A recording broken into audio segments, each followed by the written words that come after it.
আসসালামু আলাইকুম ভিউয়ার্স, আশা করি সবাই ভালো আছেন। আমি আল্লাহর রহমতে ভালো আছি। আজ মাথাটা খুব ব্যথা করতেছে, তাই ভাবলাম জালটক কিছু একটা খাই। হঠাৎ দেখি ঘরে আমরা আছে, তাই আমরা ভর্তা করতে নিয়ে বসে পড়লাম। আমরাগুলা ভালোভাবে ধুয়ে নিলাম, ধুয়ে খোসাগুলা চুলাইলাম। আমরাগুলা চুলানো শেষ, এখন এগুলা ভালোভাবে কুচি কুচি করে কাটতে হইব, যাতে ভর্তাটা সেই টেস্ট হয়। দুইটা কাঁচামরিচ নিলাম, কাঁচামরিচের দাম অনেক বেশি, তাই কাঁচামরিচ দুইটাই নিলাম। সাথে নিলাম একটা রসুন, যাতে ভর্তাটা খাইতে অনেক টেস্ট হয়।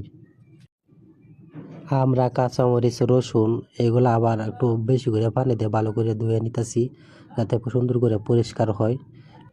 সুন্দর করে ধুয়ে পারলাম। এখন এগুলা কুচি কুচি করে কাটতে হইব। এই যে দেখেন, আমরা রসুন, কাঁচামরিচ এগুলা সুন্দর করে ধুয়ে নিলাম। এখন এগুলা কুচি কুচি করে সুন্দর করে কাটতে হইব। যে আমরা এগুলা কুচি কুচি করে কাটতাছি। বয়ে দুইটা কাঁচামরিচ দিছে, কইতাছে কাঁচামরিচের দাম, কাঁচামরিচ বেশি দেওয়ান যাইতো না, কি আর করার। দুইটা কাঁচামরিচই দিল। এখন কাঁচামরিচগুলা নিব, নিয়ে কুচি কুচি করে কাটবো।